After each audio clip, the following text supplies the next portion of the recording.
Okay, now that it's past Christmas and I've defeated EO1's 5th Stratum boss, it's about time I got back to EO2 post-game and see if you guys get an update. But of course, hey there everyone, this is Liferake. Welcome to EO2 post-game episode 1. For those of you who didn't go through the main game, the playlist is in the link below in the description, because sometimes people forget these things, and you're kind of already looking at a little bit too much spoilers for right now. So, also, to those kind of new to my channel, I do the post-game and main game kind of separately, especially for the EO series, since for the most part in these EO LPs, I'm almost half blind during the post-game. Also, there's a missing wall right here, and it's kind of bugging me. So today, we're going to explore what we can of the rest of the 25th floor and a little bit of the 6th stratum. Not going to do much other than that, at least I don't think, and so it begins. The post-game is dramatically harder than the main game, drastically, especially in this game. And I think before we actually start today, we're going to go and see here. Hang on, Anna, what level is Anna at? 62? Let's go ahead and give her Vital Belt back, and we're going to start the day on that note instead. Okay. So I guess what we're going to do is, I was thinking about retiring Anna, but it's not quite level 70 yet, and I guess I'm going to wait till level 70 before we start auto-retiring people and start with the grinding people back up videos. Let's go up to the geomagnetic pole. I shouldn't use a wire. Let's go back to the geomagnetic pole and check out the rest of the Overlord's room now, shall we? Well, this floor's intercom is still a mystery, I guess. Let's fix the walls again. Okay, so yeah, this is a little bit of a mystery. I seem to have forgotten where the last intercom is, if there is one still left. Let's go up to the 6th stratum.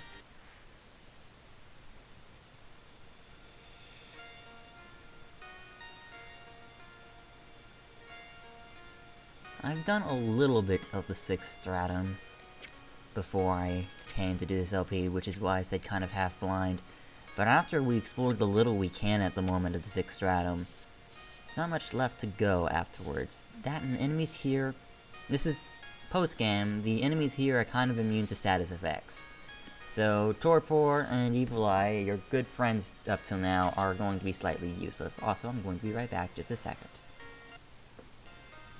Okay, so let's do what little we can of the 6th stratum.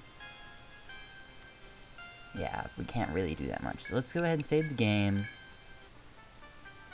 Say that we've activated this pole, and let's go ahead and start exploration of the 6th stratum just a little bit. Right, so, a little bit of things have to be scrapped, that's fine. We're gonna have to do this again. Welcome to the 6th stratum.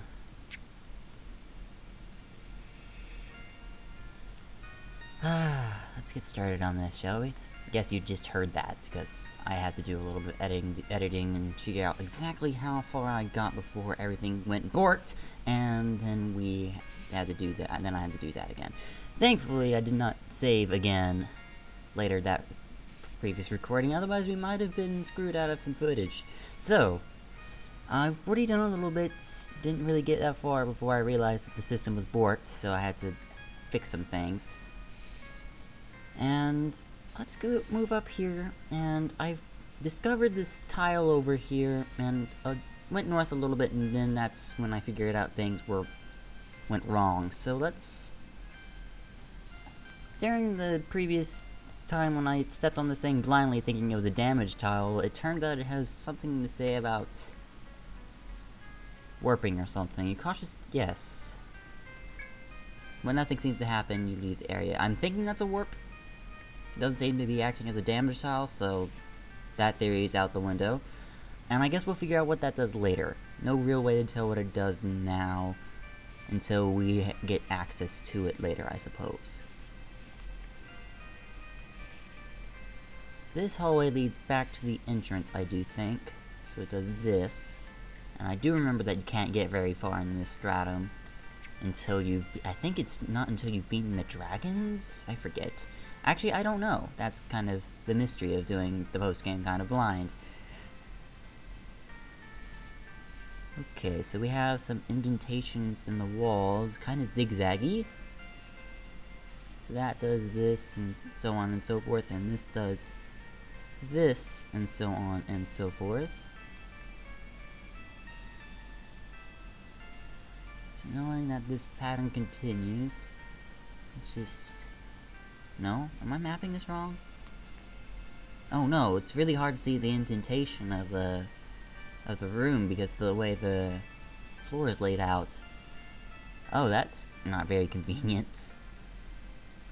Some optical illusion gag going on in here. Meet the Blood Man. Meet new battle team as well. This guy, here, I'm gonna show you how, actually, if I don't kill him with this, I'm gonna show you just how immune this guy is to Evil Eye and Suicide, which is why we need to rest Anna soon. I'm gonna go all out on this guy. Swing all my attacking moves at him. Okay, we defeated him because we just outright murdered him, but Evil Eye would have been completely useless. Got Blood Soul and Red Metal. Okay, good. I'm guessing those are his 2 normal items, unless I somehow mysteriously got a conditional item by mistake. We'll find out later by visiting the item compendium to see if they have conditionals in the first place. And this is the stairs up to the next floor, obviously, clearly, duh. So, let's move up there. And I don't think we can get far. Like, there's this item point, and I think that's it. So let's put the stairs down. I don't think we can run into any new enemies other than the Blood Man. I think there's one other, from what I can recall. I didn't get that far. So let's... Yes, thank you, game. Feel as though you're being watched by someone. A sword is on the far side of the room, where the item point is. The blade pierces the ground and a strange, magical circle has been formed around it. So strong that you can't get near the sword. Seems there must be steps to claiming the sword. You decide to walk away and rethink your strategy. Okay, so we're gonna mark this as mysterious force, and apparently we can't reach the item point beyond. So this is kind of where... This is as far as we can go. So let's go ahead and, since we've reached the 6th stratum, 26th and 27th floor, maybe we have access to more quests now. So let's move over there and see what they can give us, okay? It's a good place to start. That's probably going to be Alrane.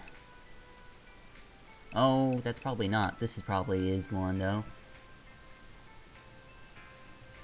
Okay, with the 100,000 in reward stuff, I'm thinking those are sub-bosses, just like in EO3. If you remember my EO3 post-game, there were like 3 quests that gave 100,000 in as their reward, and essentially all they were is that you have to beat a hard boss to do it. I'm not confident in the current team as it is to be able to kill such things, which is why I'm considering grinding it out for right now, but we should at least try to see how good we can do, right? You would think. So what, it's like, in one hand, I know I'm going to need a much better team to handle all these bosses. On the other hand, maybe I'm overthinking this a bit too much. Another hand after that says, I'm probably going to want to re-implement my Troubadour into the team. So let's, okay. Flora over here has been useless pretty much the entirety of the game. There's no question about that. I think this is kind of where she can become useful as a supporter type class. The only question would be who does she replace? That, and we can start getting things like bravery and stamina very easily, and it's going to be very easy to level her up, being a back row class. The question is, I have to figure out what person do I need to ditch, what people do I need to ditch, for what classes do I need to put in, oh god, this is so hard. And I only have a limited amount of characters to do this, and I can save some time by doing retiring and resting, but if I screw that up, there's no going back. Yeah. You have to think about things like that. So, since I do want to do something today, let's go over by the palace and see what kind of, I know there's no... Oh, we haven't turned this in. Let's see if we can get something after this.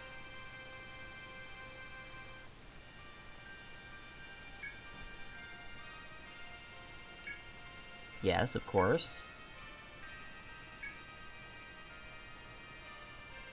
Of course you do. Well, the impossible's always been done in Etrian Odyssey. Of course. Father of the Duke will be saved, and... Spare no expense in granting whatever reward you desire. Please take this, ducal mark. I must now go to prepare the... the best medicine in the world for her father. 1,000 thanks would not be enough, Giltarian, so I thank you only once more. Oh yes, if I may remind you something... Yes, you did make an offer. That's right, way at the beginning of the game you made us an offer, old man. We'd be prepared to make you a title noble, but even then I knew you wouldn't turn down such a reward. An explorer desires freedom above all things, even this old man understands that. Other than nobility, then let me get this as a token for all you've done. And he gives us 50,000 in.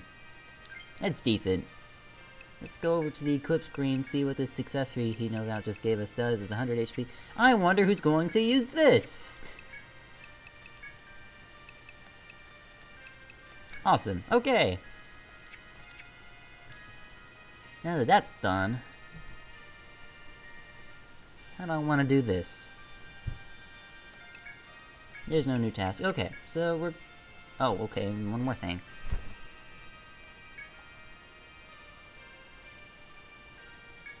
Inform us that there's a way to eradicate all monsters in the labyrinth. Resources found within that forest have brought this nation prosperity and tranquility.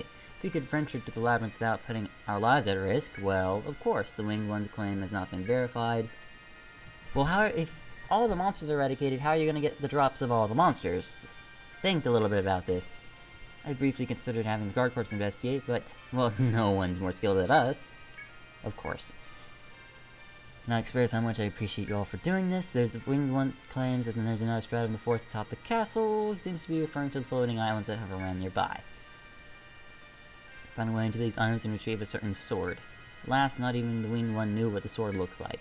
But once you have it, you can supposedly gain total control over the labyrinth. Still, I hesitate to put your full forces into a search based on such incomplete data. Thus, we have been in contact with Mr. Cass at the bar, who will offer it as a request. If you wish to take the request, you can find more details there. I trust you will bring up the desired results.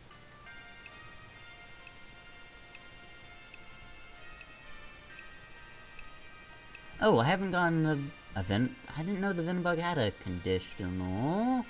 Hang on, I'm gonna be right back to figure out what this thing's conditional is. Okay, Venom-Bug is kill with fire. I apparently never picked up on that. Ever. Which is kind of a thing. Okay, so we know we don't have the Venom-Bug. Let me make sure there isn't any other conditionals I'm missing. So we don't have the Venom-Bug's conditional just yet. So, let's quickly pick up some conditionals. I'm gonna go I'm gonna go drop by the first stratum, I'm gonna go ahead and get a few conditionals from the first stratum, hang on. Okay, we're back on the second floor in the hidden area where we can find raid moles. I believe we have to kill, yes, 85% kill while arms are bound. And with scavenge, that's immediately 100%.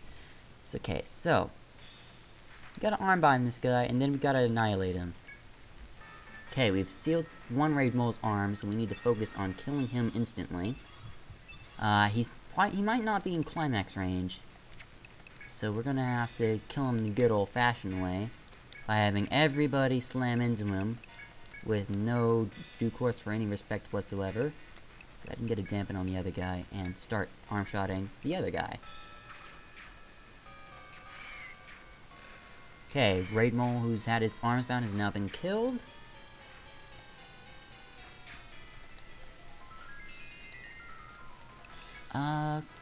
We can probably get one or two more arm shots into this guy, see if we can't get it off of him. I don't think we have any shots left in him. He's probably gonna die from this one. Yeah, okay, so we got one at least, right? Yeah, we got one Sword Claw.